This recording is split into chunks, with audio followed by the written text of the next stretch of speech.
बिस्मिल्लाहिर्रहमानिर्रहीम अल्हम्दुलिल्लाहि रब्बिल आलमीन अस्सलातु वस्सलामु अला खातमुन नबिय्यीन अल्लाहुम्मा सल्लि अला सय्यिदना मुहम्मद व अला आलि सय्यिदना मुहम्मद।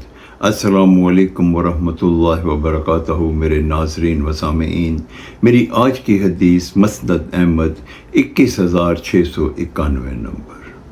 दो जहानों के ताजवर, नूर मुजस्सम, इमामुल मुरसलीन, खातमुन नबीयीन, रहमतल लिल आलमीन हज़रत मोहम्मद सल्लल्लाहु अलैहि वसल्लम ने इरशाद फरमाया कि अल्लाह का जो बंदा 2 रकत नमाज इस तरह पढ़े कि उसे बिल्कुल गफलत ना हो, तो अल्लाह ताला उसके पिछले तमाम गुनाहों को माफ़ फरमा देते हैं।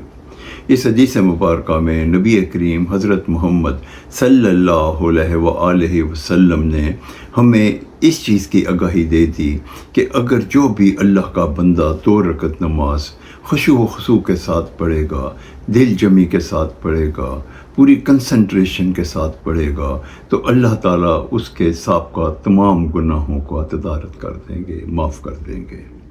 मगर सूरह निसा आयत नंबर 116 में जो अल्लाह ताला ने ये इरशाद फरमाया कि मैं तमाम गुनाहों को माफ़ कर दूँगा, मगर उस गुनाह को माफ़ नहीं करूँगा जो मेरे साथ कोई शिर्क करेगा।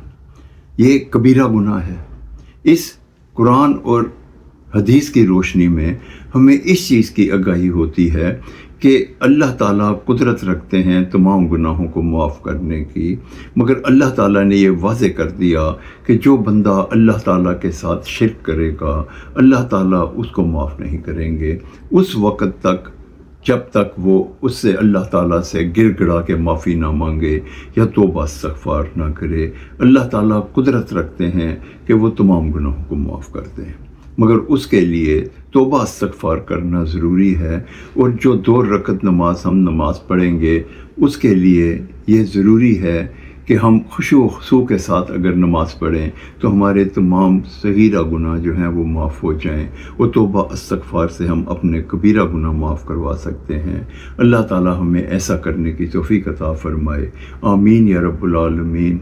अस्सलामु अलैकुम व रहमतुल्लाहि व बरकातहू।